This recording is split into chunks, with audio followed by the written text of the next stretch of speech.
I'm Malcolm Van Delst, and this is an excerpt from Do the Wrong Thing, Book 2, which is going to be called Trouble Girl. Do the Wrong Thing is a book series or extra long novel that opens with a woman trying to kill herself. She says, I don't know why I tried to do this, and by way of explanation, tells her life story.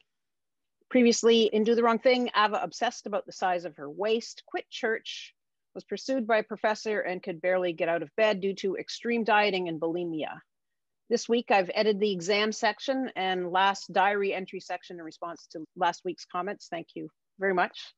So I'd like to know how these edits are, and then I will keep going on through part of the next chapter, which is called Summer Jobs, I believe.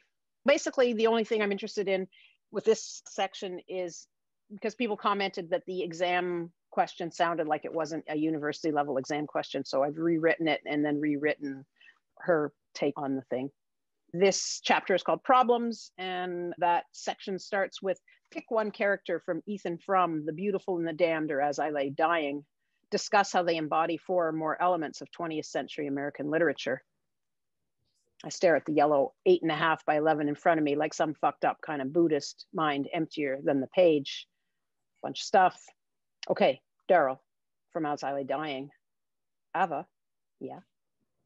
Calm down. More stuff. I look at my hand. It might as well be a paperweight. It lies there on the desk, holding that useless pen beside this empty paper. I look up across the gray tiles to the sun being filled with dust. What if I fail? I force the pen across the page. Daryl from As I Lay Dying embodies the elements of speaking from society's margins, consciousness as setting, fragmented perspective, and since his perspective is interspersed with the perspectives of others, fragmented novel structure. Daryl is marginalized on several levels. First, as a backwards rural farm boy living in poverty. Secondly, by his own family, because he's smarter and more perceptive than they are. He can see into them and understand their motivations, which they don't like. When he's sent to the asylum, he's the scapegoat for the family's problems. By branding him crazy, they can avoid paying for the barn he burnt down, to end the farce of carrying their stinking, rotting mother to a burial place she only wanted in the first place to make them notice her. I like Daryl because, no, I can't write that, scratch that. Daryl is smart in an environment where his intelligence is a handicap. He is not a criminal. He is driven to arson by a buildup of grief and isolation, even though he is never alone, and a desire to do the right thing. Then we have the sections where Ava is possessed with thoughts of why she should kill her mother, ending with, at the Greyhound station, Dad looks deep into my eyes before saying simply, bye. I stumble onto the bus crying. Why do we have to be so sad? Mom is still talking. June 23rd, 2016, 9:05 p.m. I remember nothing from Christmas to the summer.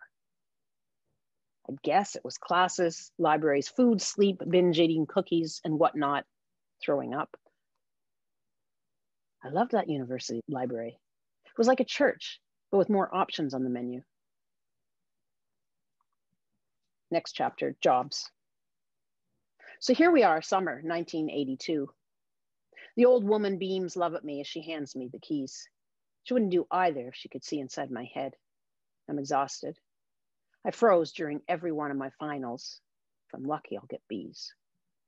Mom and Dad helped me move my few things. My new place already has furniture, plates, cooking utensils, bedding, and towels. It's in the basement of a house in the suburbs with a fridge, stove, and sink added, entrance around the back. It would have been a lot easier to stay in Birmingham for the summer.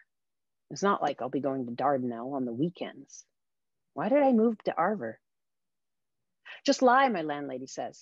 What is it about French Canadians that make them love you so much? And she presents lying as if it's the same thing as buying groceries at the supermarket. She's definitely Catholic. From her front door, you can see the crucifixes on the walls in her kitchen and the living room. What about God? What about sinning? I've always gotten jobs from people I know. Even the day camp counselor one came from Mike, but here in Arbor, there's no one to give me work. I follow my landlady's advice and add a fake entry on my resume. Country kitchen waitress, September 1977 to June 1979, part-time. I quake. Is God watching? I bring this vile testament to a bunch of restaurants who'd advertised in the help wanted section of the Arbor Sentinel. One of them is hard to get to. Behind the mall Sandra and I used to go to for school and Christmas shopping, I transferred to a bus that doubles back the way I came, bunny hops across a crowded freeway to reach a steep off-ramp lined on the left with a 2-story cement wall, then trawls through a sedated maze of suburban homes. We pass a strip mall beside a park. An opening soon sign flutters across the front of a bistro facade. Inside, a platinum blonde caked in makeup looks me up and down. "Oh, Bob will love you," she exclaims. "You're just his type." She barely glances at my perjured document. "Someone will call you in a week," she says. Bob, short, Greek-looking with a graying mullet, acid-washed jeans, and a t-shirt with 3/4 length sleeves and numbers on it. He doesn't seem to love me. Neither do the customers. I know I'm supposed to smile and be friendly. I could do it if I wasn't so nervous. I watch the other waitresses laugh and flirt. Bob likes them. By my 7th shift, the platinum blonde barely looks at me. On my 10th, she tells me I'm no longer needed. My next falsification is easier, however. Along with Country Kitchen, I add Willikers to my resume, spinning up my 10 days of part-time work there to 2 months full-time.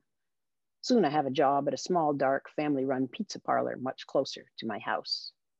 At the parlor, Fred, I have to say it, a fat, morbidly obese even, singer, performs on weekends. He's 18, 2 years younger than me, with a low, gravelly voice with which he croons ballads, some of which he's written himself. We date.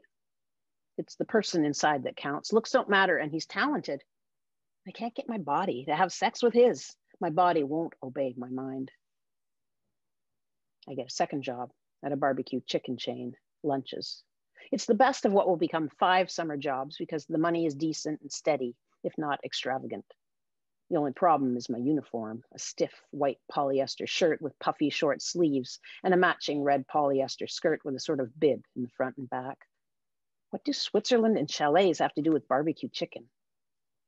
Liz and Rick from high school smile widely as I come to their table. How did they find me? Must be from my mother.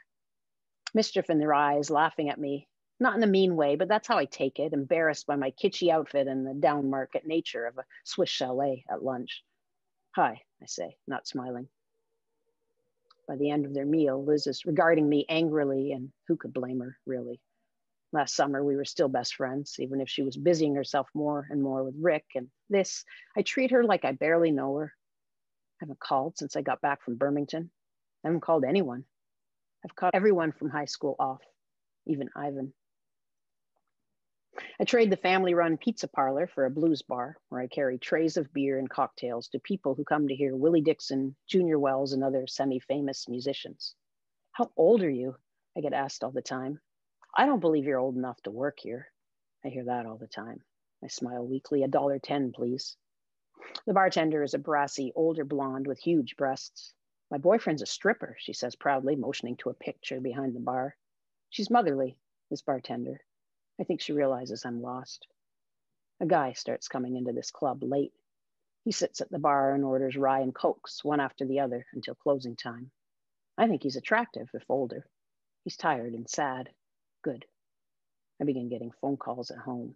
I want to fuck you, a male voice says. I will fuck you so hard, I slam the phone down. A Camaro appears, parked outside the house. My landlady goes outside and it leaves with a squeal of tires. She calls the police, and I'll stop that chapter there.